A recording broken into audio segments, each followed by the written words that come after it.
I would like to give you now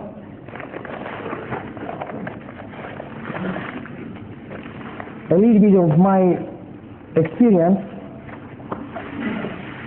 concerning vithoulkas patients.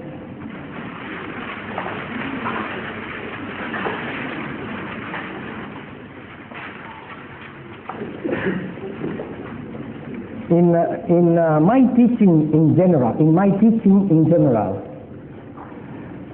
I have said that we can prescribe on three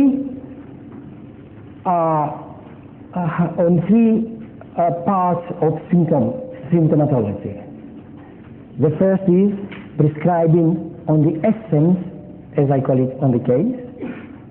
The second is prescribing on the totality of symptoms, and the third, prescribing on keynotes.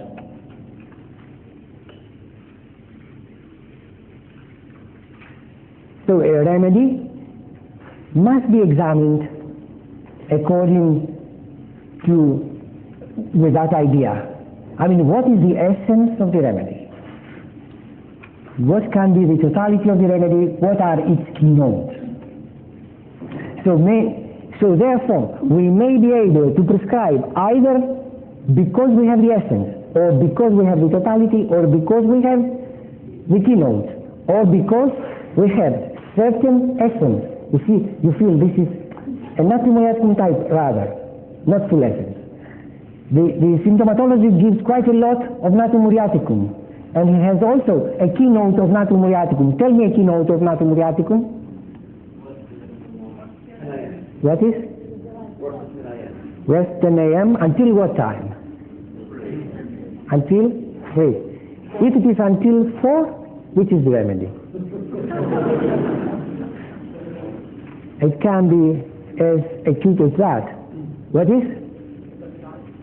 No? No.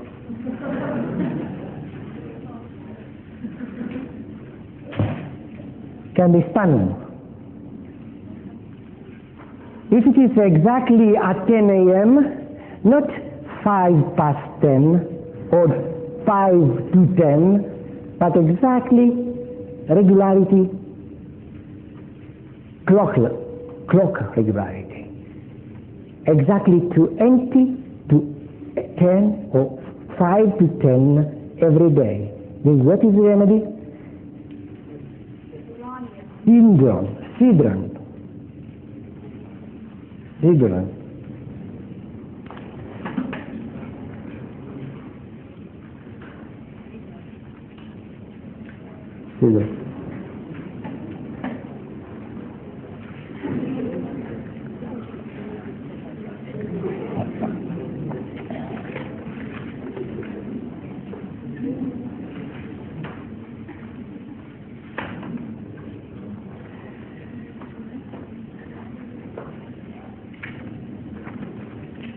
Well,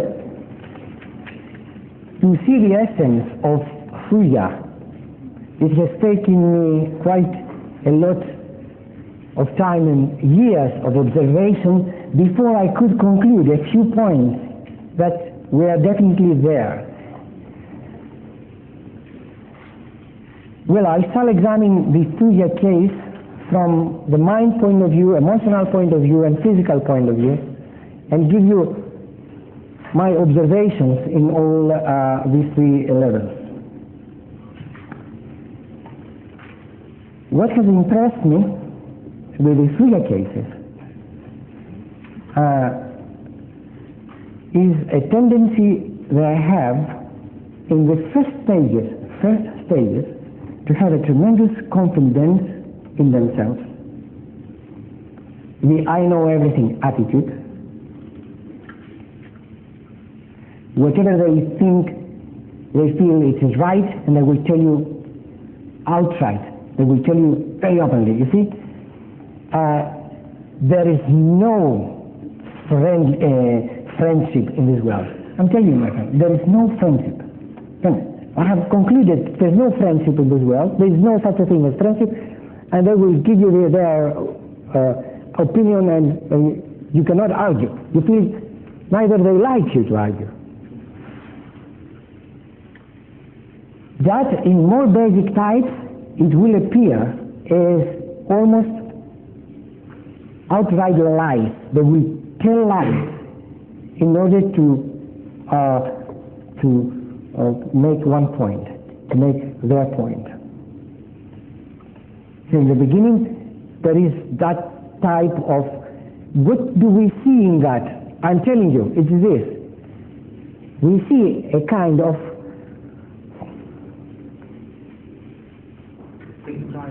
fixed idea. Fixed idea is an idea, you know, a fixed idea. It is like that. A kind of crystallization, a kind of sclerose, a kind of something which has become sclerosed. The prodromal stage of arteriosclerosis that may come after 10, 20 years. Or what the Tuya patient is known to have as an idea. It's not words only. It's fibroids. It's fibroids, which is another tumor which is hard, nodules,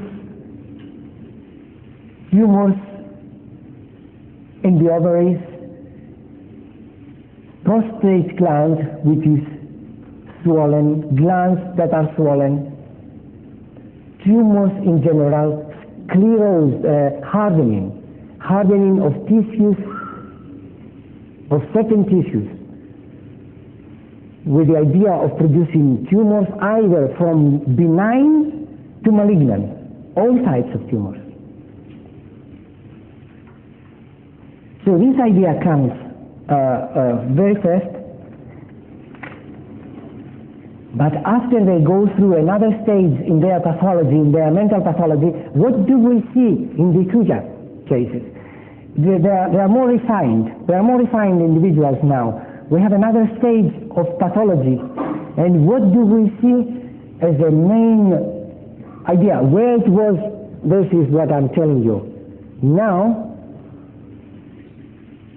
they have been unbalanced and they will feel that they cannot be sure about anything. Doubt is the big word. They doubt everything. They have vacillations, doubts about everything. Eventually that state will end up in a kind of confusion. The doubt it's very interesting, where they hear a point of view, they will hear a point of view, and they will doubt it. They will hear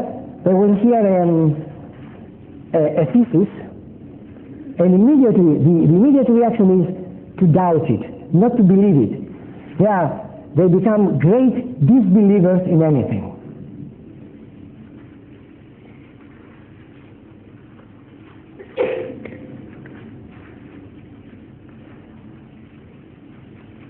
It is the Tuya scientist is the scientist that you try to persuade. You bring the most persuasive kind of arguments.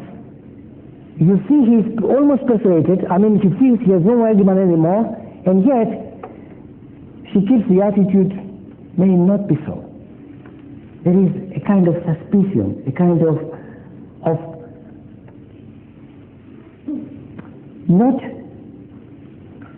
not believing in having lost the immediate contact that each of us have, and the possibility to interact in a straightforward manner. Therefore, what you get as a feeling when he is in your office? You get the feeling, first of all, that he is not giving you information that you are asking for. Sometimes you have the feeling almost twisting the information. Sometimes you have the feeling that he is testing you. I have seen 3 cases where they come and they give you the symptomatology. You see, I have been feeling so badly yesterday, and I had this crisis, etc., etc. And then you come to the conclusion that most probably is your blood pressure, which is low. Let us examine it. You examine the blood pressure, and it's normal. They will not tell anything.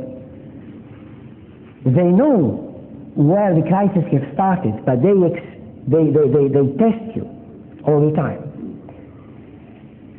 to see whether you will get the point. Finally, you say perhaps your stomach is upset. I mean, did you eat some heavy food? He says, yes, yesterday I ate a lot of heavy food.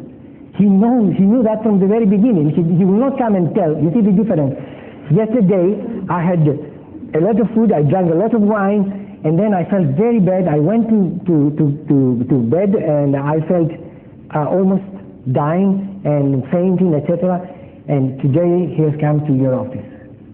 He will not give you that information. See the difference? How we start to differentiate and to understand a little bit of the inner workings of Suya.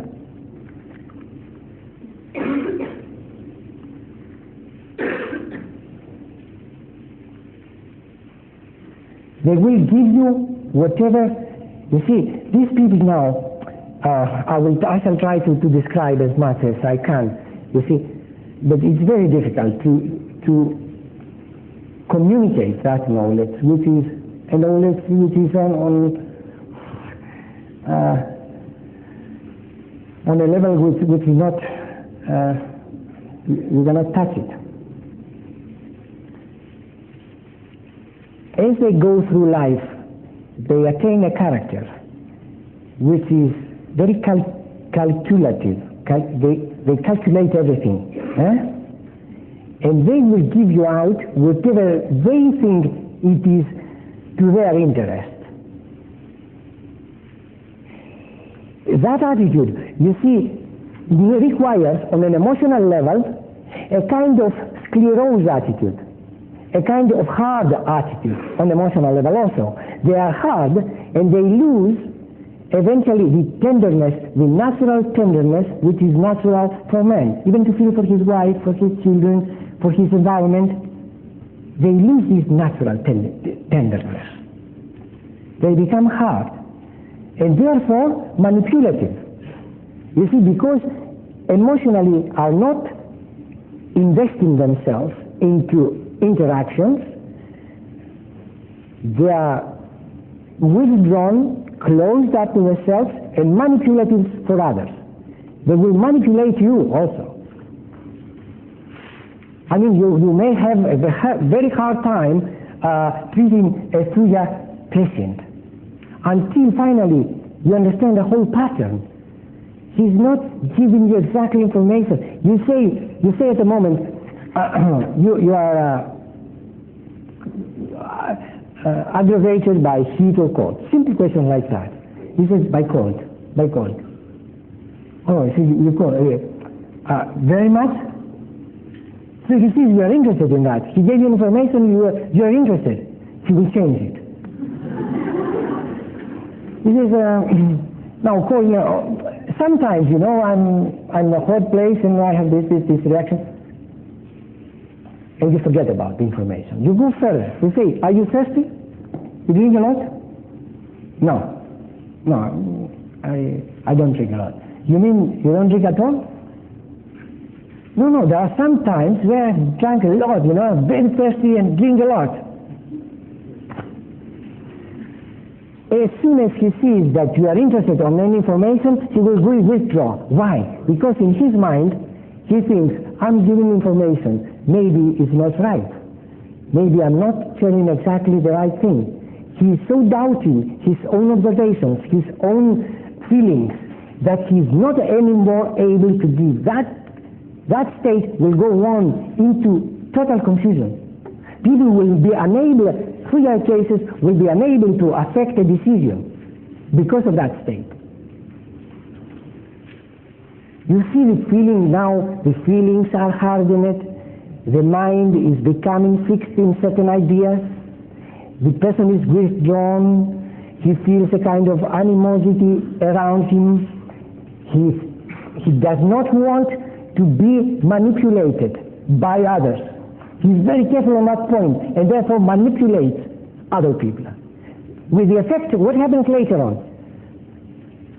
That he goes through all this either consciously or unconsciously, and he develops a very strange, a very strong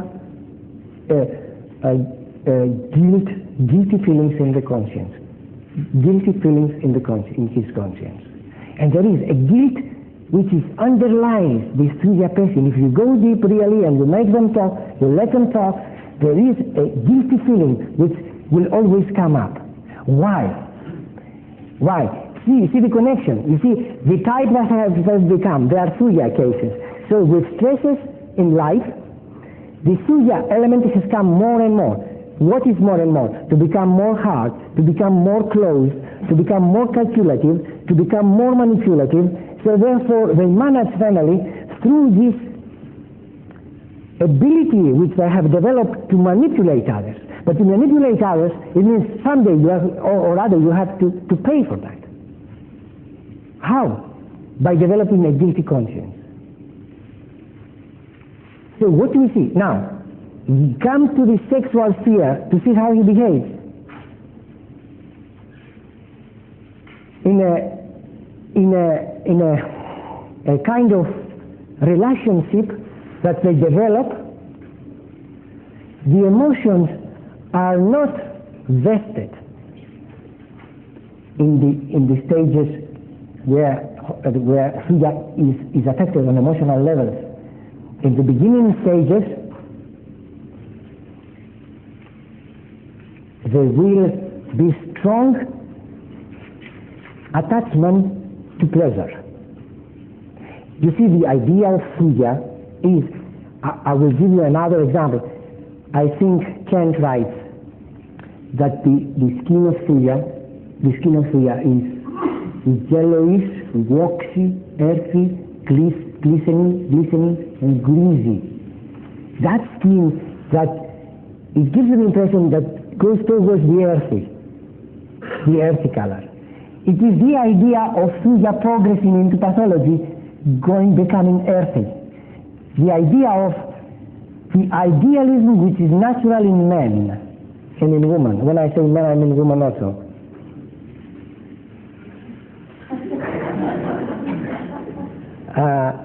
This idea which is natural to be, without ideals we cannot live.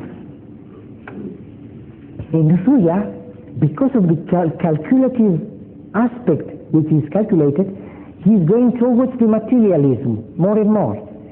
So you will see in their progressing into pathology that they are going towards losing their idealism more and more and going towards the earth side, the material side of their self.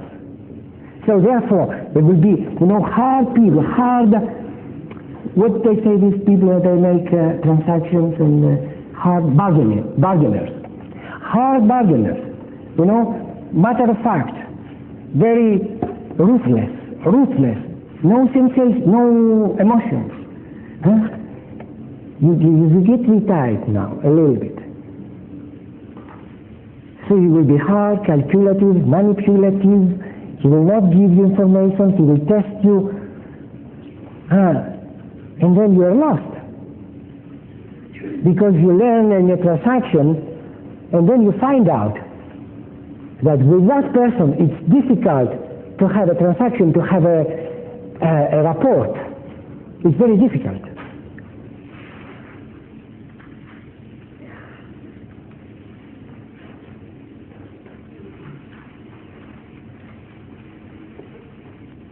And eventually he becomes unable to express emotions.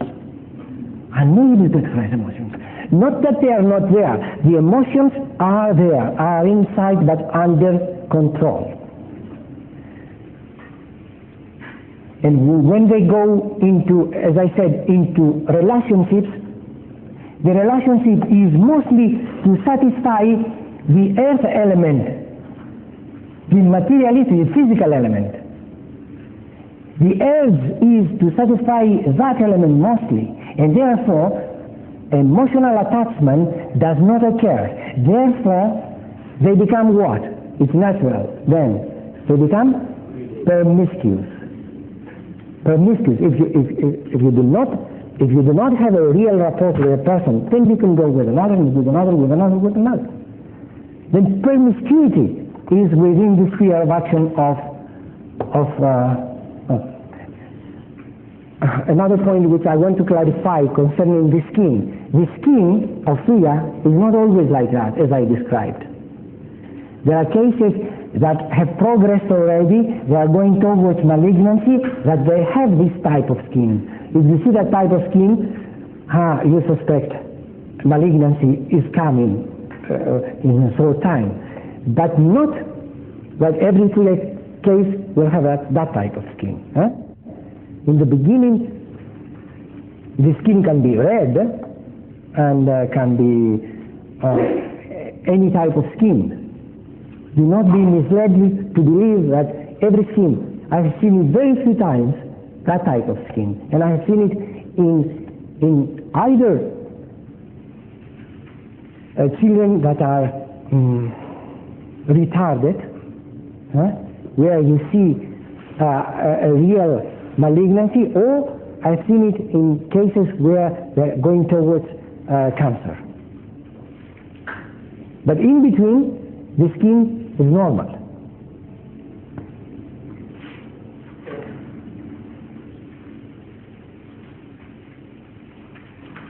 And therefore, we have emotions inside which are alive, which are excitable, but a sense of satisfaction at the physical level. Then the emotions are aroused, the sexual sphere is aroused easily, promiscuity as a result, and eventually what? Eventually? Illness? No. Eventually we have indifference to sex. Indifference to sex. We have either indifference or we have inability. One has to see the unfoldment of our remedies, because if you see what's called inability, what's called impotency. If you see impotency in men, I say Suya. No. Suya can be very easily aroused, not attachment at all, sex, promiscuity, and then eventually is indifference, and then finally is impotency. There are other remedies, if we want to compare, like lycopodium, like staphysagria in this area. What do we see? Another story altogether. Impotency thereof. Staphysagria is impotent, but for another reason. Lycopodium, impotent, for another reason, close to that reason. But take staphysagria.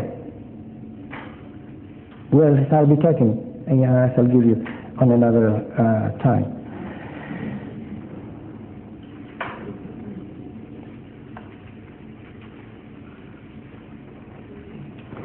In later stages, you will see the guilt of consciousness becoming an anxiety, a real metaphysical anxiety about shall I be saved? Shall I be saved? Because all these questions, they're going through the mind. It's not that they don't think. They react in this world, they do things, they get involved, but then there is something inside them which criticizes themselves. And they criticize themselves and they ask, well, what's going to happen now? And there is this element of great anxiety about their salvation. At that moment comes a state of loathing of life, the dissatisfaction, and they don't want to live. They don't care if they live. There is no suicidal, in Suya, there is no this strong suicidal element, but they just are disgusted with the life that I have lived. They will tell you different stories. The fact is that they are not satisfied themselves, inside themselves, with the life which they have lived. It is Suya that have led them towards this path to follow. It is their constitutional, because what we are talking about now is the constitutional type of Suya.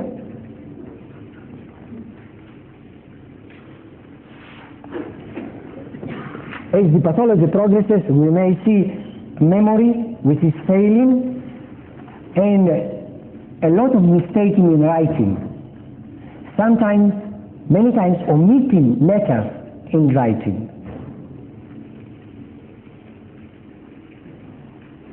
One thing I have observed also in Suya is, it's strange, you see there is, with sex I forgot to mention, is periodicity.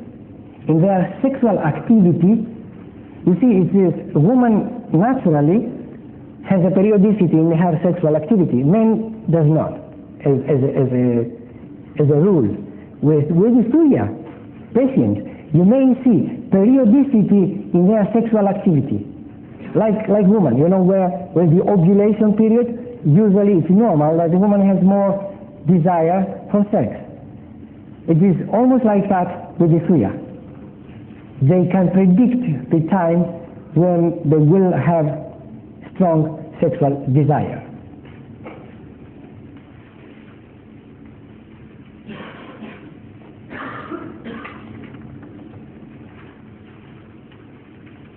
Then what we see as a general pattern of Suya, it is this growth in general. In the history of the person, we shall see it's not only words. You may see a history of melanoma. You may see a history of women of fibroids, of nodules in chest.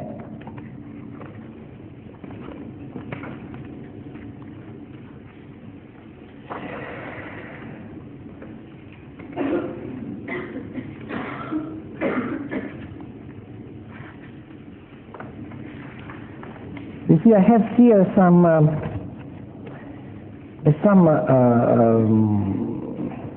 notes, and because they circulate a lot, I just want to make a correction. I know that they circulate, and these are notes by one of my first American students who came to Bill Gray, who came to Athens to study with me, and we wrote some materia medica. I just gave verbatim, and he says here, somewhere, I just saw it today, the closest we can come to describing the patient is by the words ugly and deceit. These are too strong words. It is not ugly, there is a deceitful element there, yes. And there is something which it is not nice. But to express it in this way, it gives you a very wrong impression of the child. We all belong to a remedy that has some kind of ramifications upon mental emotional level. And when we describe a remedy, do not ever think in your mind, oh, it's a Suya. No, they can be very nice people in the interaction. What is more? They can become, because of the doubt which is in them, you see, do I give the right remedy or the wrong remedy, if they are doctors? Then becomes a great impediment for their progress in homeopathy. That doubt element is so strong that they will consider, oh my God, if I give him something, then I'll do something wrong with him. So that will make them draw back. So you can explain that as a sensitivity towards the well-being of others, where with Suya actually will be that doubt element. Is it right what I'm thinking now, or is it wrong? There is a point which has reminded me very much of Suya patients, which says, I think by Keats, is an English poet, Keats, where it says, they doubt and sigh and do not love at all. Of these am I, of these am I. This is the point where it says, they doubt and sigh and do not love at all. This idea, maybe he was Surya himself, where he was writing that song. It's exactly the state of Surya. They doubt and sigh. You see, inside there's dissatisfaction and they doubting about everything. And they cannot love. Of these am I. So it's a very, very good description of Surya.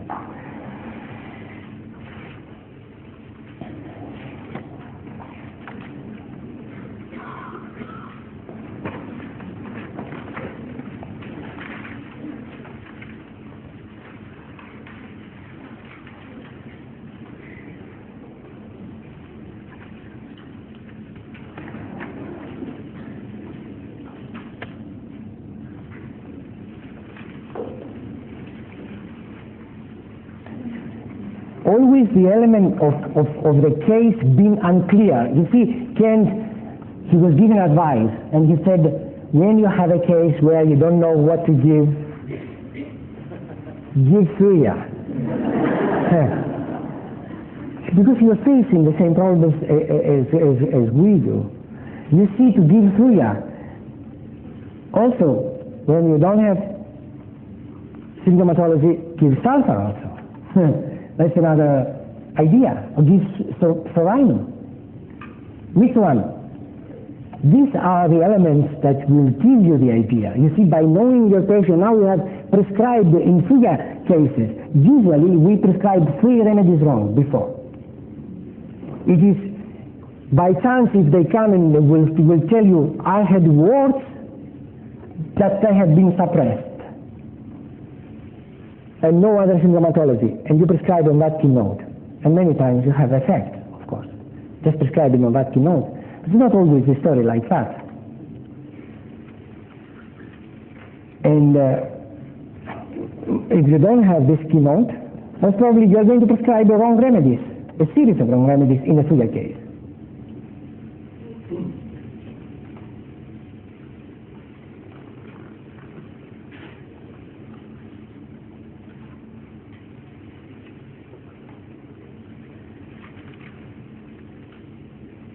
I just remembered now a characteristic that you have to remember with Surya, and you may see it in retarded cases of children. It is the hair. The hair looks like strings. It goes up like that, like what's called this animal? That animal? Yeah. But so small, I mean, it is impressive to see a small child with that type of hair. And when so dry and hard the hair, this is like wire. This is a characteristic of Surya. And the dryness of the heart, the dryness on the emotional, on the mental level. You see, when a person loses the ideas which serve in order that we evolve spiritually, when he loses this, then degrades the person. Then there is a dry up of ideas, and then the fixed ideas come. And Surya, on later stages, has a lot of fixed ideas.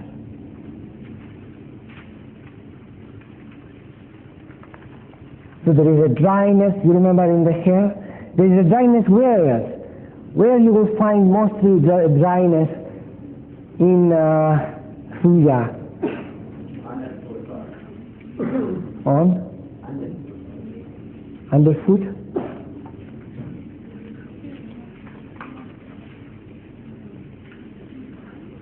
This is a very great characteristic. I don't know if it's mentioned in the book. It is dryness of the nerves. of the nostrils, inside. Suya patients, they will describe to you such dryness in the nostrils that every night they go to bed, they have to clean up with their finger, they have to clean up the dryness which has a crust now formed. And they have to take this in order to relieve this tremendous dryness and be able to sleep.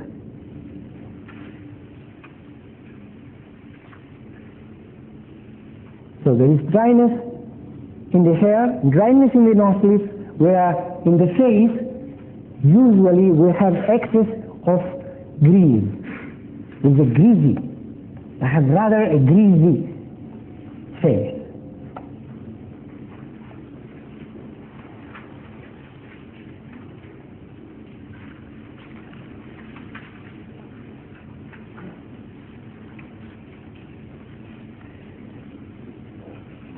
Do we have in Suya fear of death? Usually not. If it is there, it's not great. Do we have in Suya anxiety about health? Usually not. If it is there, it will be minimal.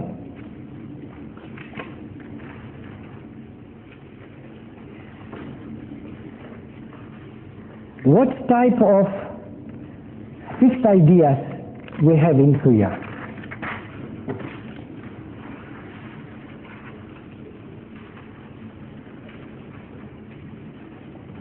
There are certain characteristics. The legs are brittle. Yes, made of glass.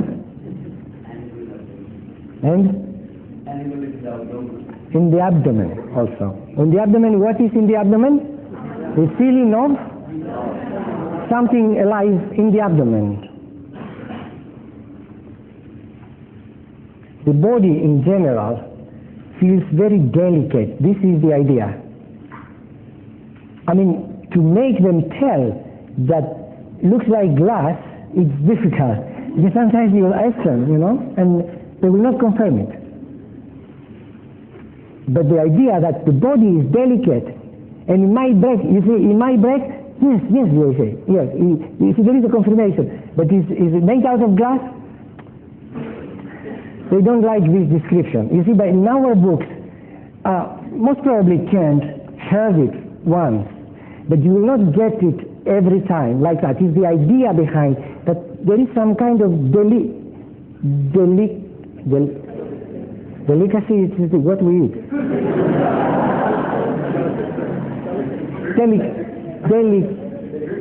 Brittle. Yeah, brittle.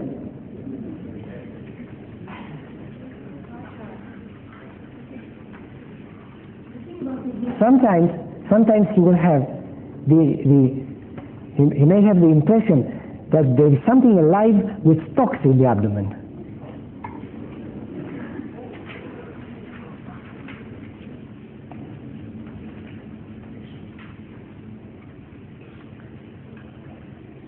And sometimes you will find a symptom which is with agnus castus and with agendum nitricum and with aconite also, that they have the feeling that they are going to die at a certain time.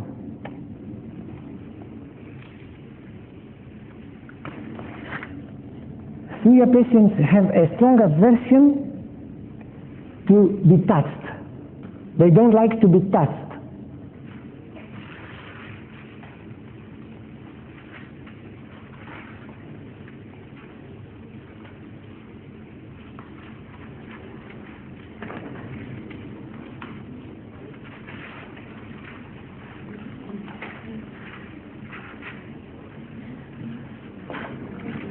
And of course, in the end stages, you will have aversion to mental work.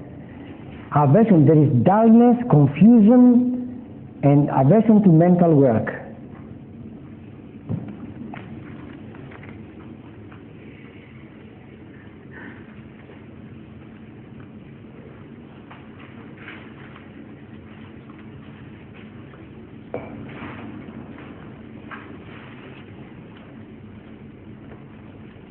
in the head, except of the dryness of the hair and the foam of the hair, which is quite strong with thuya, we have left-sided headaches, frontal headaches,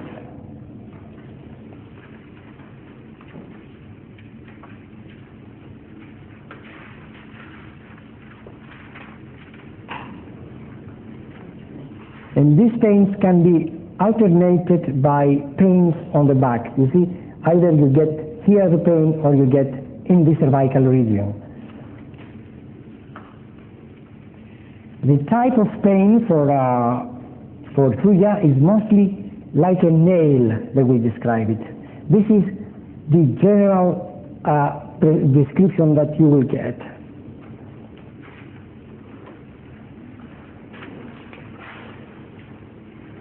There is a time of aggravation of the headaches which is around 3 to 4 a.m.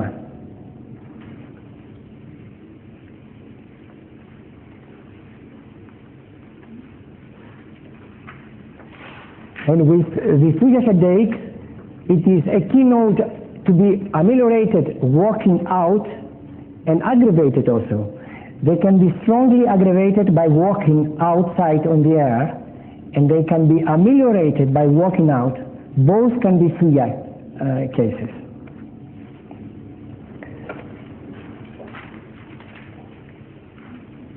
Of course, do not forget the starting of the case after smallpox, which I think we don't see so much because the smallpox vaccination has been abolished lately.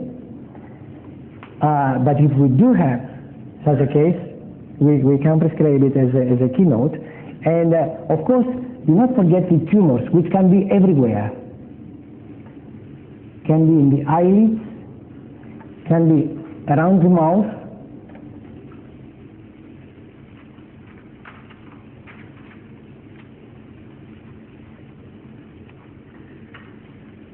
and there is a type of eruption which is typical for thuya, which is here exactly on these two points under the lower lids, and they are symmetrical.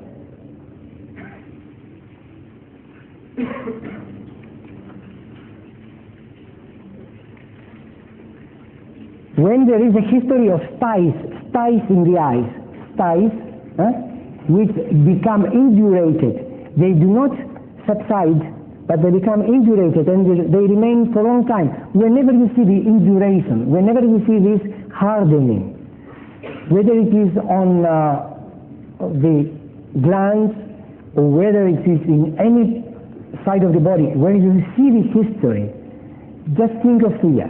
The possibility of thuya is there.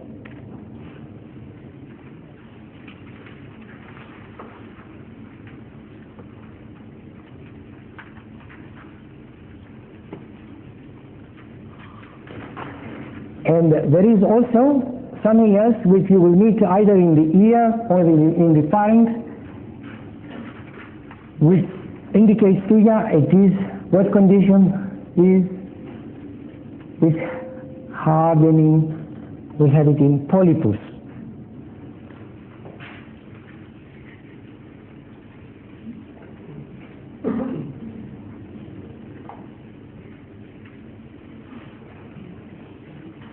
You see, with the nose, except of the dryness, which I have found it very frequently with thuya, in our books it is said that the nose runs during stool.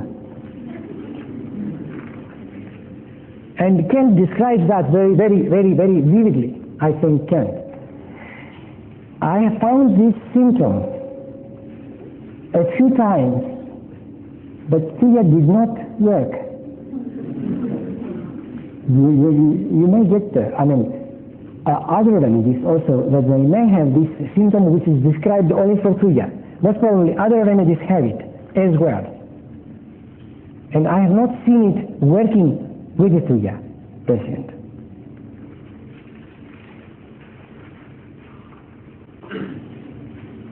There are warts around the nostrils, and there are ulcers easily ulcerating inside the mucous membranes, ulcerating.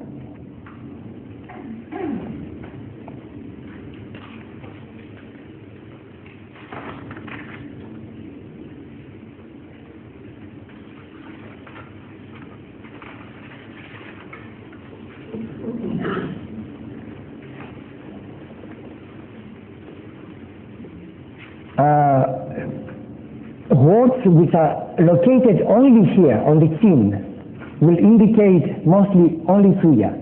I have seen it in a child of 8 years old that was ready to be operated. It was full of warts on that side. And one dose of phuja took away the situation.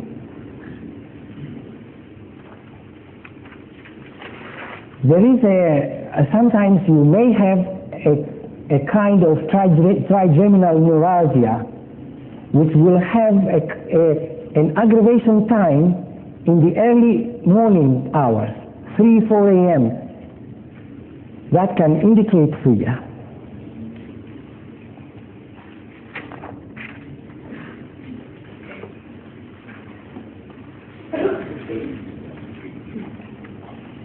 There are some other keynotes with the stomach.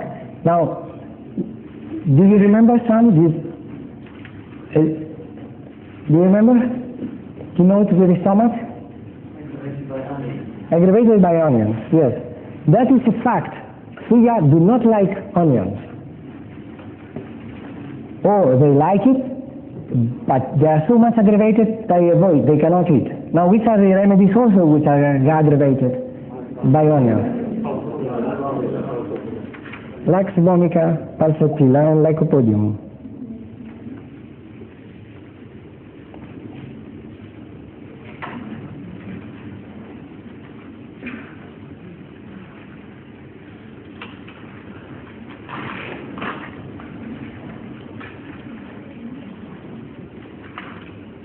In the abdomen we have that feeling of something being alive, especially on the right hypochondriac region.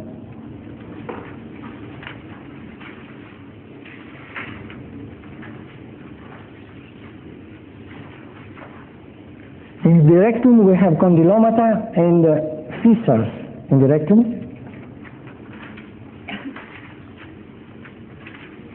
With hemorrhoids that are very painful to touch, very painful to touch.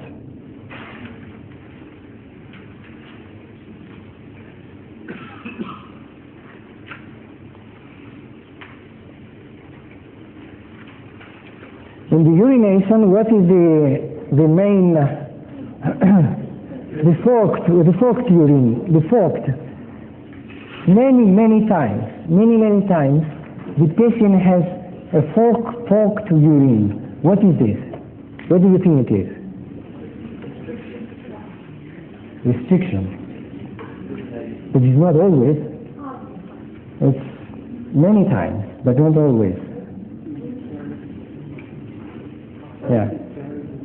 It is a kind of most probably discharge which is gluey, but it's a chronic state of the urethra which sticks the urethra together and makes the thing.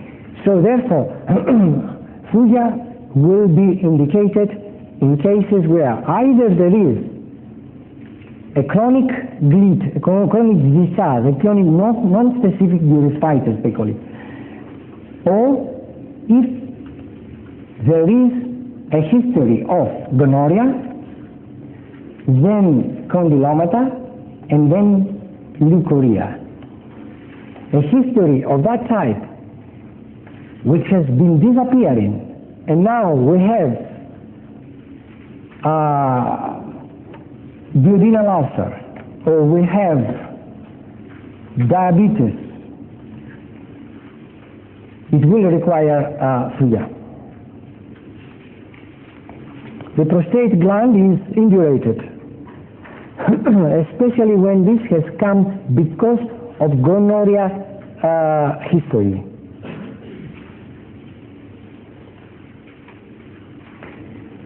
The characteristic discharge from the prostate is what type?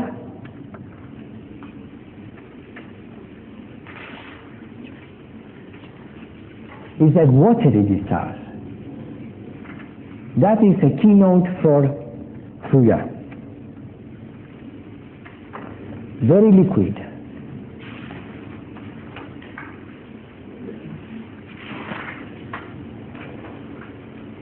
From the urethra, if there is dropping of urine after urination, drops or the sensation of dropping of the urine after urination, then we have thuya.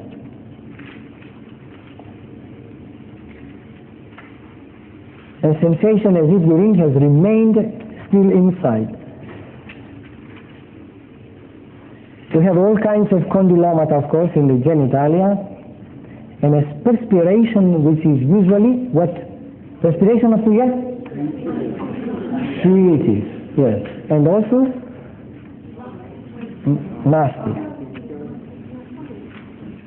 And honey-like. The sweeties, this honey.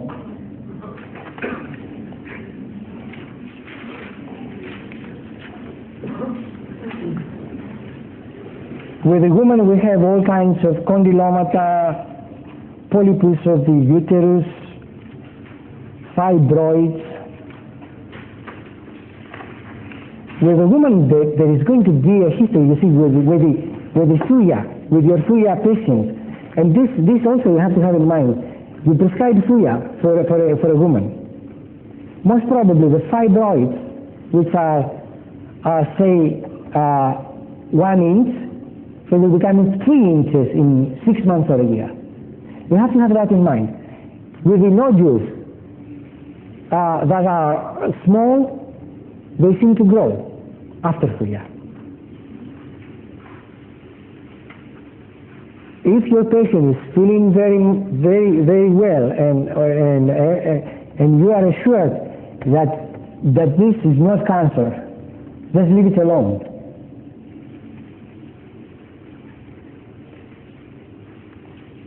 But get the opinion of the experts in such cases. Do not expose yourself. Even you are medical doctors and you have to be very careful.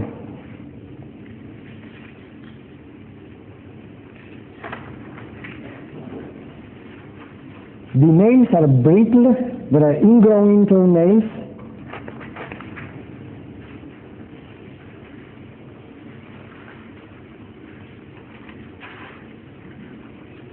The time of aggravation in general, just remember 3 p.m., 3 a.m., more or less. It can be 3 to 4, either p.m. or a.m.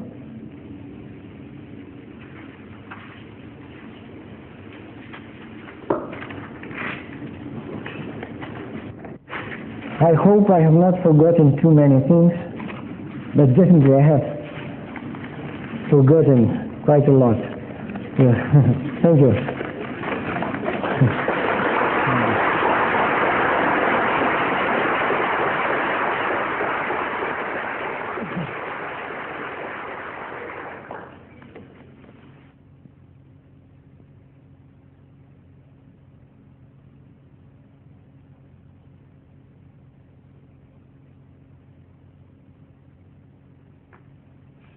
Well, before I will proceed to the case analysis, I would like to talk with you about some theoretical matters. And I hope to be able to show you through the cases what do I mean by the theory I'm going to expand now.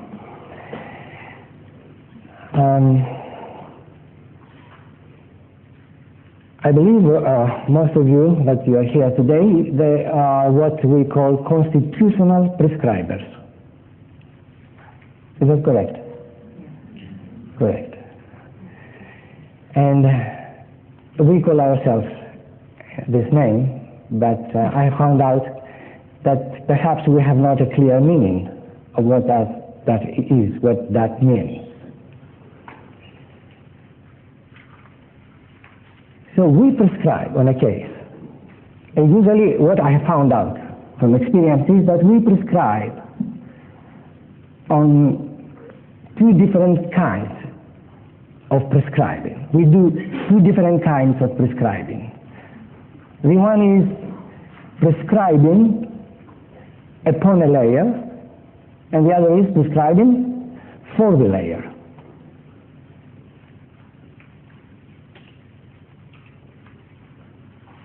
What do we mean by that?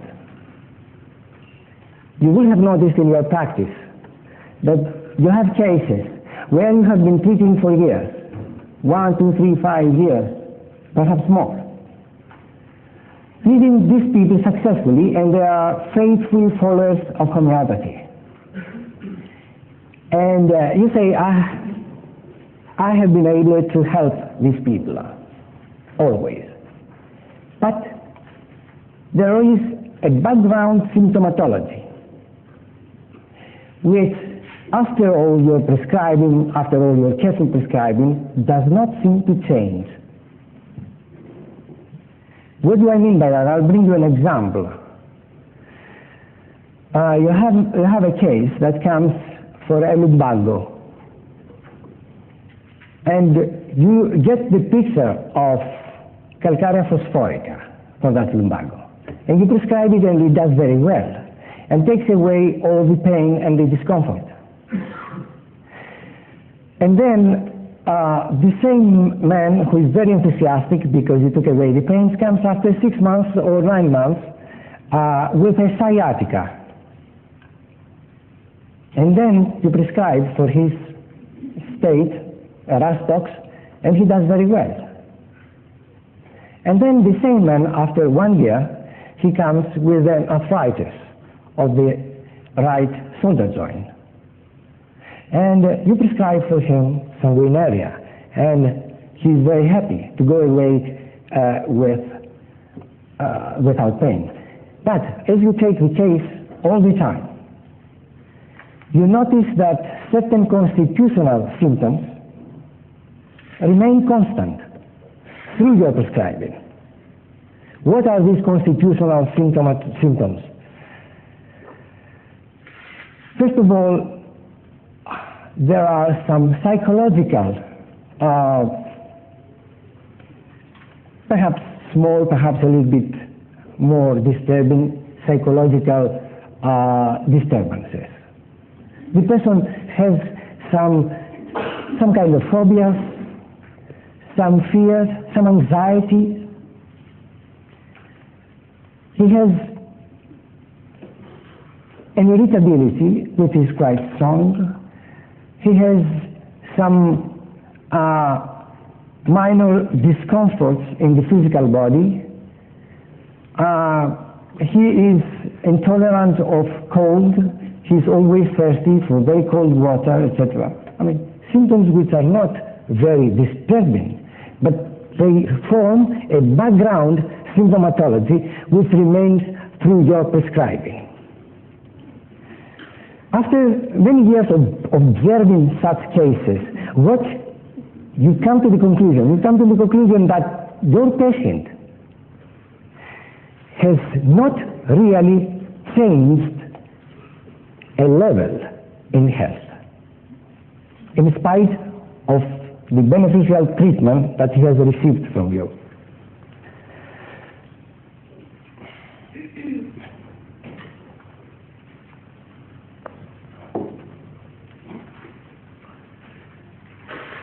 That kind of prescribing, I call it prescribing upon the layer. A person comes, I'll give you a more homeopathically accurate description. A person comes to you with the symptomatology of a grief. This person, if he had come before to you, if you would have taken his case, you would have seen a case of natrum muriaticum. He comes now during the grief. You take his symptomatology and you see the symptoms of Ignatia. And you give Ignatia. and he does well. His grief is relieved and he does well. But you do not go further and give the natrum muriaticum, and the person remains relieved, but on his layer, which was most probably natrum muriaticum, another picture, another layer has been imprinted has formed due to the grief, and that layer is now Ignatia. Is it correct to give Ignatia, or is it correct to give natrum muriaticum? This is the question that we have to face. Also, when you see the case of calcarea phosphorica, rastox sanguinaria, where underneath is a constitution of sulfur, is it right to give calcarea phosphorica, etc., or it is more correct to give the sulfur, which is underneath?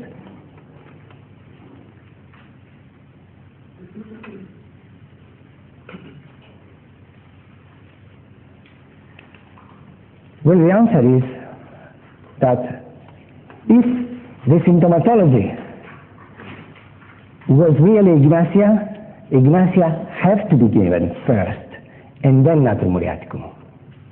If the symptomatology was rastox, first rastox and then sulfur.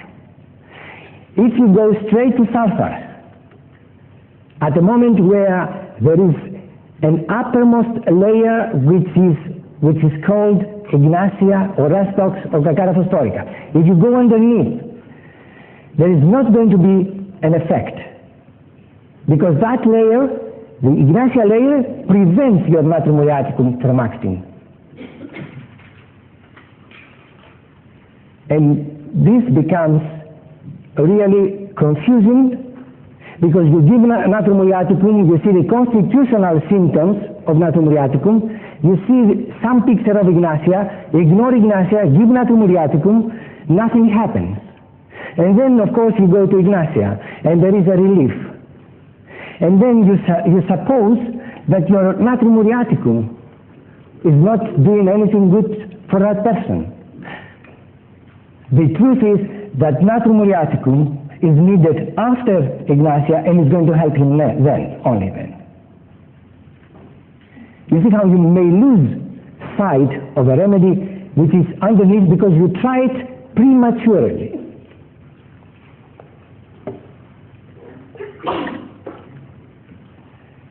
And that happens, and this is the story, if we are prescribing correctly.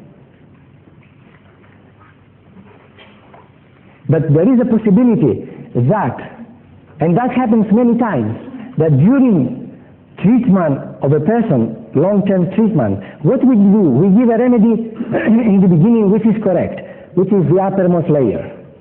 Then comes for something else. We are in a hurry. We give something else which is very superficial and close but not exact. Therefore, we change a little bit the symptomatology without benefiting. The third time he comes, he has more problems, we give again a wrong remedy. Still little bit of changes, no effect. Then comes the fourth time, we may prescribe again the right remedy. But what is this right remedy that we prescribe the fourth time? Is the constitutional remedy? And that's the question. We are constitutional prescribers.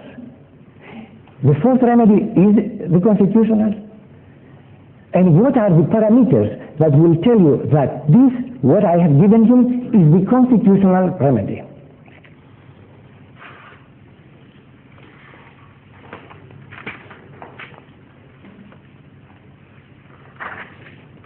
Who can give me these parameters? We have been talking about this subject before.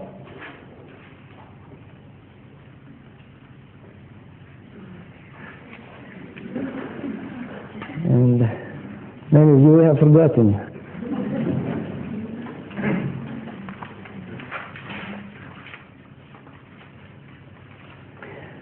The first criterion that we have given the constitutional remedy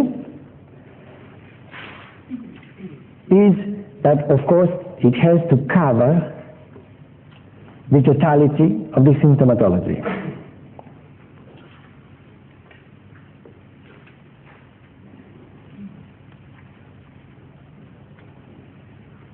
But is that enough?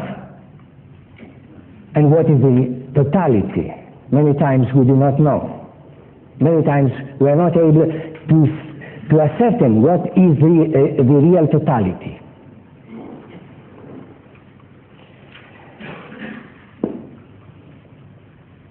The second condition has to be, after we have chosen our remedy in the most comprehensive way, the first condition should be that as a consequence of prescribing that remedy, it has to come a profound change in health.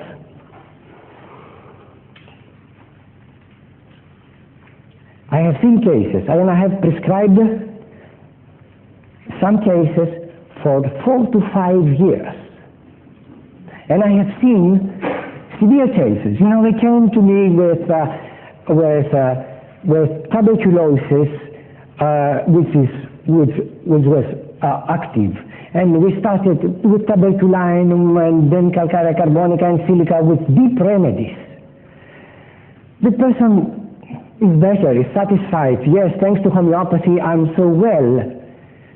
Yet, there is a picture which is in the background, and I cannot catch the picture. And after 5 or 6 or perhaps more years, I can't remember now how many years, that particular case I'm talking about, I have been treated. And there comes one day, and I grasp the whole symptomatology. And I say, oh my God, this is the constitutional remedy for that person. What is happening in that case is that certain of these remedies I have prescribed for the past 5 years, certain of these remedies were right and were layers that we took away until perhaps 1 or 2 of these remedies were right, or 3, but not all 10. These 3 remedies took away the upper layers and let the ground free now for the constitutional remedy. What was the constitutional remedy in that case? It was barita carbonica, where you have prescribed deep remedies, and it didn't do anything. I mean, you should see the change on the health of that person, the profound change that took place. And you know how they express it. They say, I feel another person. I feel I'm free. I had this, I had that, I had that. Now they realize what was the slavery that they were in.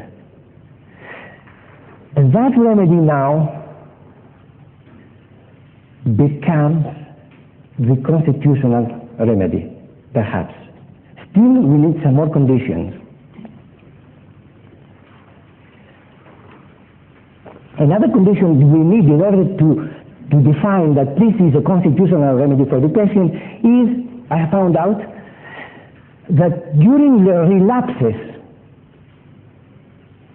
after the constitutional remedy has been given, the relapse will take the shape of the same remedy. That means, again, barita carbonica. When they go into a relapse, usually they relapse into the same state. So therefore, what we notice with the constitutional remedy is that the person, whatever he has, when he relapses, always is natrium muriaticum.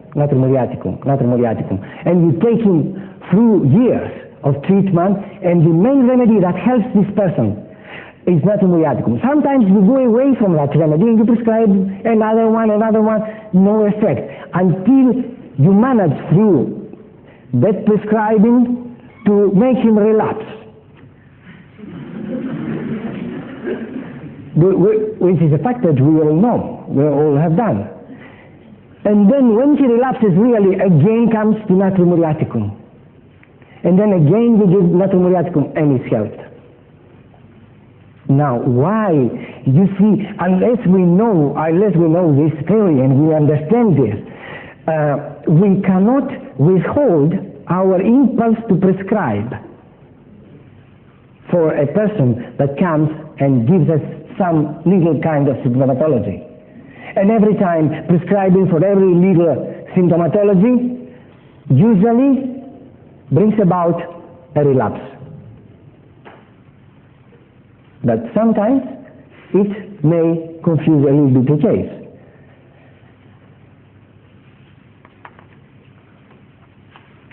It's very important, I feel, and I have felt all through my experience with homeopathy. It's very important to know at every moment what are we doing. It is important that when we give a remedy, the person will come back and will say this, and that. And we are able to translate that into our language, and I will say, wrong remedy, completely. Placebo effect. Closed remedy. The remedy was closed. Just saying, just be true with ourselves, you see. The symptomatology has been touched a little bit, but no real effect. And which is that case? When you have the headache on the right side, frontal headache on the right side, which is the main remedy? When the headache is on the right side, a very seldom indicated remedy. On the left side here, on the frontal,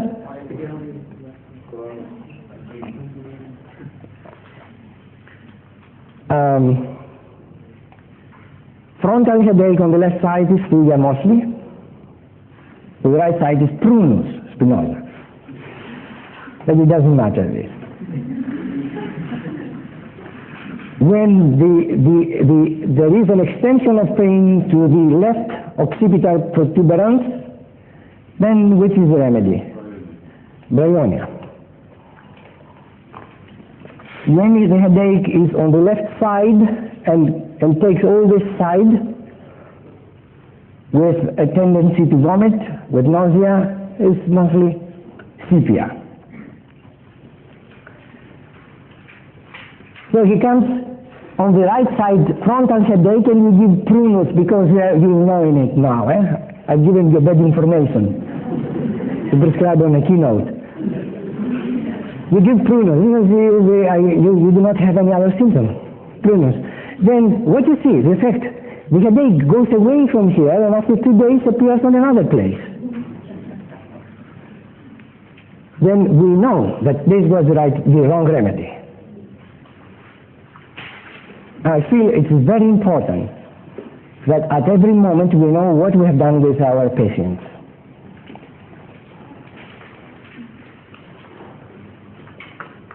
Another parameter which you have to take into consideration in order to say that the remedy that you have given was the constitutional remedy is that relapse of that patient is difficult. He will not relapse easily. You see, I've heard cases where they say, we have given, the right remedy, and the person drank one coffee, and he relapsed. This information means that your remedy was not a deep constitutional remedy, was prescribing upon a layer. A person who has received the constitutional remedy will take much stresses in order to relapse. He may be drinking coffee for a year. He may take in a series of antibiotics. He may take in a series of other remedies to relapse. There is a resistance now. There is a jump in the level of health which resists tremendously outside interferences. So when we see that, also don't leave that remedy then. You see, do not go away from that remedy because the person will come and will tell you, my hairs are falling again. And hair was falling in the beginning. The hair is falling, but what about, how do you feel psychologically? Very well. still everything remains on a good level. You are tempted, you see, my hair is a woman. My hair, especially if it is beta carbonica or silica. Especially when it's beta carbonica, because they are so much concerned with their appearances. Beta carbonica is tremendously concerned with the appearance. So my hair is falling down. And you are tempted to repeat. You are tempted to repeat because of falling of hair. This is wrong prescribing. Most probably you will not be doing anything, and it is not correct. You have to wait. Let the season, because there is the autumn season where there is more falling of the hair. So if it comes to the autumn, you see, wait, give sackcloth, this divine medicine, so the pharmacists will be kept happy. We have to keep the pharmacists happy. We have to make the pharmacists strong, because the pharmacist will go, okay, we'll kill you better, I mean, than teaching all this teaching, you know, because we are going to die in the way that you teach. So the pharmacist must stay alive. Why? How? Because you have to prescribe placebo. Placebo is a fantastic remedy. It's not, we are not depending on placebo effects, because we know what is a placebo effect. When somebody comes and says, I am better, what is better? No, I think my headache is not so strong. I say, yes, wait a moment. I suspect immediately, I mean, this kind of reaction, it means most probably the remedy has done nothing and your patient wants to please you. I think I'm a bit better, yes. So, I mean, this type of answer, I don't like to hear. I don't like the person is very nice and he wants to be nice. But this is a placebo effect, you search for another remedy.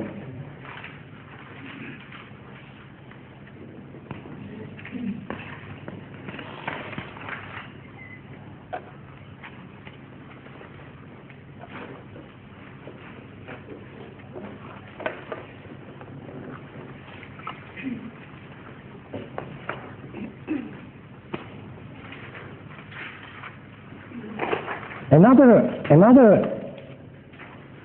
point that you have to have in mind in prescribing the constitutional remedy is that sometimes there is deep tissue pathology which is not reversible, either because there is a mechanical obstruction or because the pathology is such that cannot be reversed. So, do not expect. You are giving your remedy, the patient is doing well, psychologically, energy level is better, everywhere is better with your patient, except of that particular pathology which says still is the same. For instance, cases, I think this happening in multiple sclerosis cases, where there is a damage on the nerves, there is a plaque which is formed and which is dead tissues that cannot be regenerated. What is happening in such a case is that only the edema which is around will be absorbed, and certain of the symptomatology of multiple sclerosis will go away, certain. Some of the symptomatology will remain. If you expect, you gave, and now what happens in actual practice? You gave that remedy. The person did quite well. He's freed psychologically. His energy is better, as we said. He's walking better. But if that person is a 10-year patient of multiple sclerosis, for 10 years he's suffering with multiple sclerosis, do not expect that all his symptomatology will go away. There are damages that have been permanent now, and he's going to walk in this way that you see, that is walking with great difficulty. And that's all. Stop there. If you try to push this case by repeating the remedy, by changing the remedy, by giving different other remedies, trying, what you are going to attain At best, will be a relapse, a total relapse. At the worst is to start again the process of inflammation and degeneration of the sheaths of the nerves, and then the continuation of the situation. So we have to have that this is a condition where we cannot push any further. Also, when a person is overweight and the muscles are quite lax, and he has come with hypertension, with God knows what, plus a pain on the back. You give your remedy, does beautifully, his blood pressure goes down, his psychological state better, everything is better, but that pain remains in the back. That pain, now you try another remedy. If you have given the constitutional remedy, do not try to push anymore, because it's not going to happen. What you have to wait for the muscles to build up and to strengthen, give exercises, give mechanical support, but do not try to push again with a repetition of the remedy, because this is going to rather damage your good prescribing.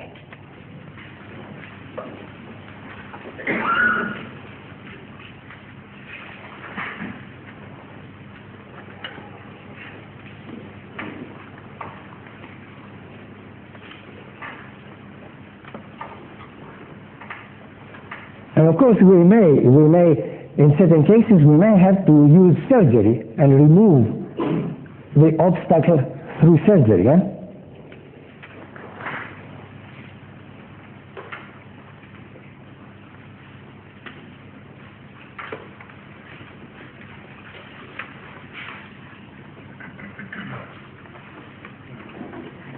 Let us return again to the first example where we have prescribing upon a layer, and see why a person will not respond deeper to your treatment.